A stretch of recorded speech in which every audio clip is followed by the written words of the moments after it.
တင်ဟာ3ရက်12ရက်21ရက်နဲ့30ရက်မှာမွေးဖွားလာသူလားဟုတ်တယ်ဆိုရင်တော့တင်ဟာ3ကနန်းသမားတူကြီးလို့ကနန်းပေတင်ကသတ်မှတ်ပါတယ်နက်ခတ်ပေတင်နဲ့ကနန်းတင်ချာမှာ3ကနန်းဟာဖန်တီးမှုရဲ့ပြရုပ်ဆိုတာတင်သိပါသလားသူဟာကြာတာပလေးဂျိုကိုကိုစားပြုပြီးတိုးတက်ခြင်းနဲ့ကံကောင်းခြင်းတွေကိုယူဆောင်လာပေးတဲ့ကနန်းဖြစ်ပါတယ်3ကနန်းသမားတွေဟာပင်ကိုရည်ချင်းကြွယ်ဝသူတွေပါစကားပြောကောင်းတယ်ဖော်ရွေတယ်ပြီးတော့ပတ်ဝန်းကျင်ကိုပျော်ရွှင်အောင်ထားနိုင်တဲ့တန်လိုက်တဲ့ရှိသူတွေပေါ့သူတို့ရဲ့စိတ်ကူးစိတ်တမ်းတွေဟာကန့်သက်ချက်မရှိဘဲအမြဲတမ်းစမ်းသစ်နေတတ်ပါတယ်ကဘာပေါ်မှာ3ကနန်းဟာအင်မတန်အစွမ်းထက်ပါတယ်အတိတ်ပြစ္ဆုတ်ပံအနာဂတ်ဆိုတဲ့ကာလ3ပါး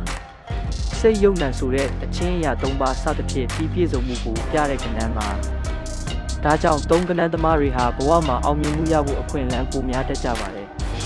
တကယ်လို့သင်ဟာ3ကနန်းသမားဖြစ်နေရင်တော့သင်ရဲ့တီထွင်ဖန်တီးနိုင်စွမ်းကိုယုံကြည်လိုက်ပါသင်ဟာတခြားသူတွေကိုအလင်းပြနိုင်တဲ့ခြေတစ်ပွင့်ပါပဲ